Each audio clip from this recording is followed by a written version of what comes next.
Ghulam Abbas, brother of Yunus, resident of 423 exabytes area of Burewala police station city, had got married. It was a crime to get married.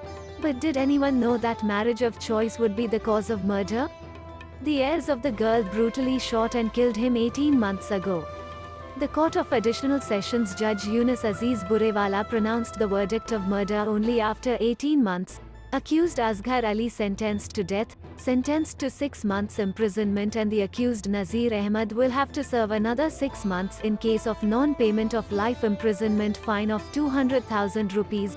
In addition, Nazir alias Bashir Ali Muhammad Shahir Khatun was acquitted by the Additional Sessions Judge's Court.